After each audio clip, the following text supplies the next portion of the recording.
السلام عليكم. اليوم ان شاء الله غادي نشارك معكم انجح وصفه لتحضير البراوني او البراونيز. بما انني جربت شحال من وصفه، كلهم صراحه كيطلعوا زوينين، ولكن هذه هي لا ميور عندي.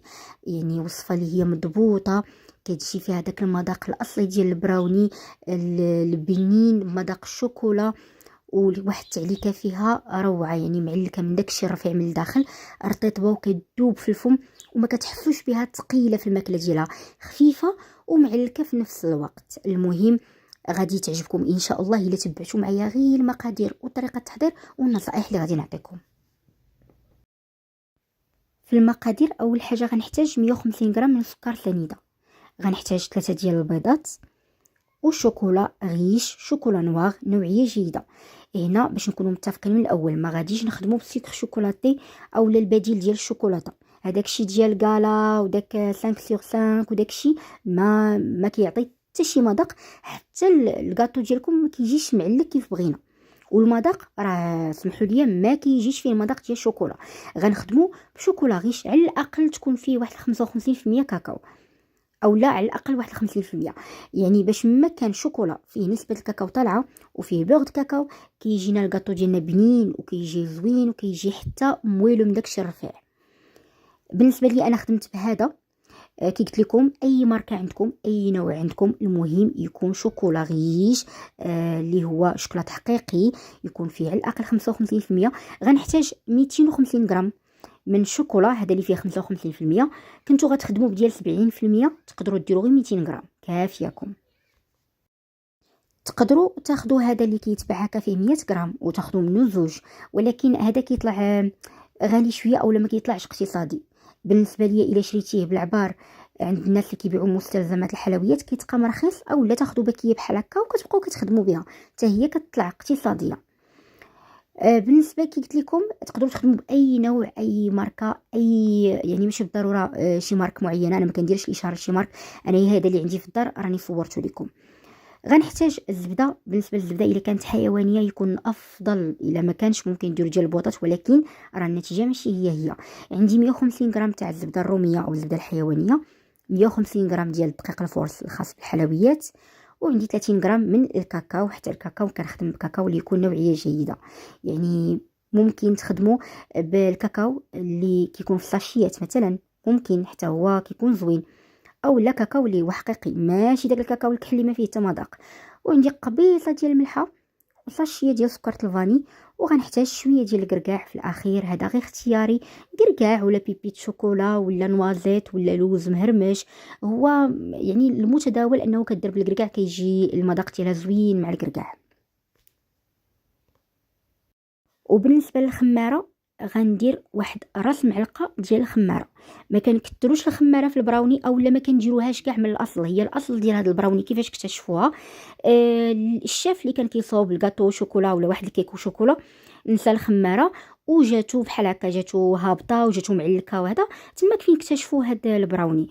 المهم الاساس ديالها ما كديرش فيه الخماره، او الا كتبغيتو غديروا واحد الراس معلقه ديال الخماره. الا درتو معلقه صغيره ولا خماره ولات عندكم كيك وغتجي طالعه وما غتجيش نفس القوام ديال البراوني اللي بغينا. اول حاجه دوبت الزبده، وغندوب الشوكولا حتى هو في البان ماغي.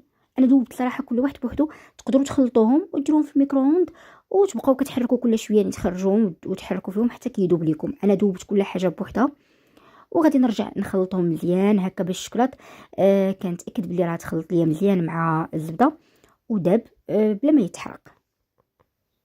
غادي تحركوا واحد شويه هذاك الزبده والشكلاط، خاصهم يهبط لهم ديك درجه الحراره، ما خصهمش يبقاو سخان.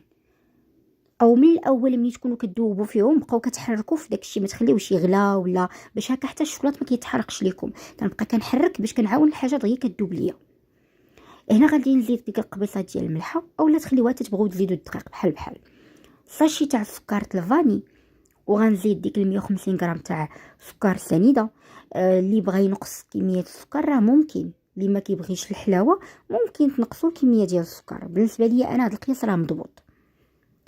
غادي نخلط هذاك السكر مزيان حتى كيتخلط ليا مع داك الزبده وداك الشوكولا. غنزيد 3 ديال البيضات ونرجع نخلطهم مزيان. كتشوفوا معايا راه كنخدم غير بالفوي غير يدويا، ما محتاجاش ندير الباتور. يعني راه دغيا عندكم 10 ديال الدقائق كتكونوا خلطوا الكيك او البراوني تخلطات، ما فيهاش شي وقت كتير ولا ما فيهاش شي مجهود. غادي نبدا كنزيد دابا النواشف. كنزيد في الاول الكاكاو، ضروري نغربلو حيت كيكونوا فيه دوك الحبيبات. غادي نغربلو نخلطو مزيان، عاد غادي نرجع نزيد الدقيق مخلط مع داك راس معلقه ديال الخماره. هاني كنقولها لك المستوى، نعاود ما ديروش خماره كامله، ما ديروش نص خماره، باش ما درتو الخماره باش ما الكيك ديالكم كيجي بحال الشكل تاع الكيك العادي، ما كيجيش القوام ديال البراوني اللي كتعرفوا او اللي كتاكلوا في الباتيسريات. هنا راني خلطت داك الدقيق صافي والكاكاو مع الخليط ديال البراوني.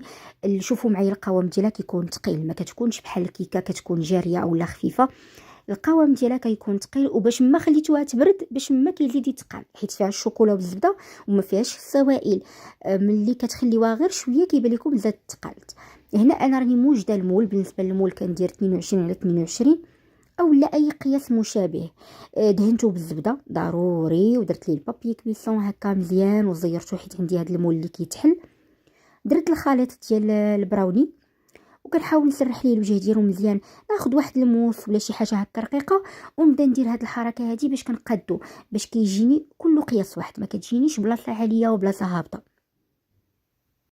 وفي هاد الوقيته كنكون سخنت الفران، كنسخنو على 180 درجه، او الا كان فرانت الغاز كتشعلو غير من التحت والعافيه اللي مهيله، كتخليوه يسخن مزيان على ما تكملوا، يعني حتى كتكونوا صافي قربتوا تساليو الكاطو ديالكم، باش كتسخنوش من قبل وتخليوه يسخن كتار من القياس. كناخذ دابا داك الكركاع كنديرو هكا في الوجه ديال البراوني. احيانا كنخلط الكيك او الخليط ديال الكيك مع الكركاع من الاول، ما كنديروش هكا من الفوق، كنخلط كلشي وكنديرو خطره بحده. بحال انايا اختاريت هذه المره انني نديرو من الفوق، كيبان في الوجه ديالو هكا زوين.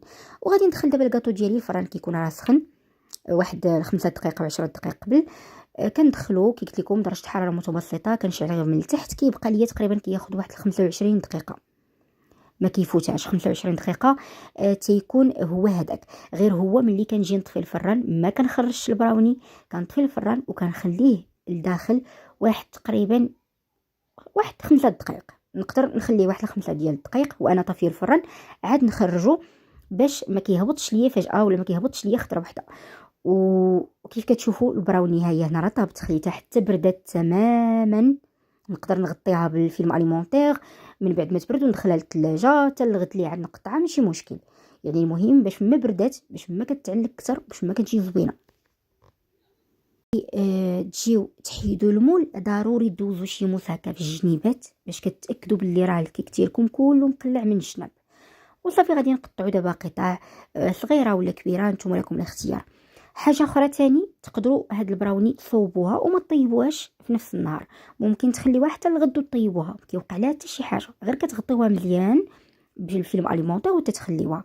وهادو هما اللي هادوك الفرديين اللي شفتوا معايا في الفيديو اللي كنت حطيت، هما هادو كنديروهم في مول ديال السيليكون ولا في المول ديال الكاب كيك، وما كنعمروش بزاف. صافي وكندخلوهم كياخذوا ليا هما هاد الصغار كياخذوا ليا تقريبا واحد 20 دقيقه ما كاملاش.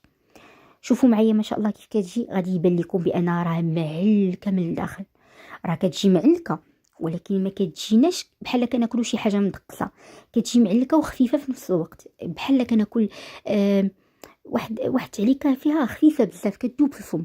ملي كنجي كنعض دغيا كتمشي، ما كتوحلش في الحلق، ما كتجيكمش ثقيله في الماكله ديالها، بالعكس خفيفه بزاف. المذاق ديال الشوكولا متوازن، لا هي كتجيكم مجهده اكثر من القياس ولا هي كتجي، يعني كيجي المذاق ديال الشوكولا باين وفي نفس الوقت ما مجهدش اكثر من القياس، المذاق ديالو ممتاز. وشوفوا معايا راه اكيد باين لكم بان راه من الداخل معلكه. غير هو راه صراحه الواقع احسن بكثير، يعني الواقع راه رائعه بمعنى الكلمه. بغيتكم صراحه تجربوها، وغير جربوا هاد الوصفه اللي عطيتكم مضبوطه مليون في المئه وكتجي رائعه. وحتى الا كانت عندكم شي وصفه كونوا متاكدين غادي تبدلوها وغادي تبقاو معتمدين هذه. كان هذا اقتراحي لكم اليوم، كنتمنى تعجبكم الوصفه، تجربوها وتردوا عليا الخبر كما العاده. نقول لكم خليتكم على خير، ونشوفكم في فيديو مقبل ان شاء الله، وباذن الله مع وصفه جديده وفيديو جديد. الى اللقاء.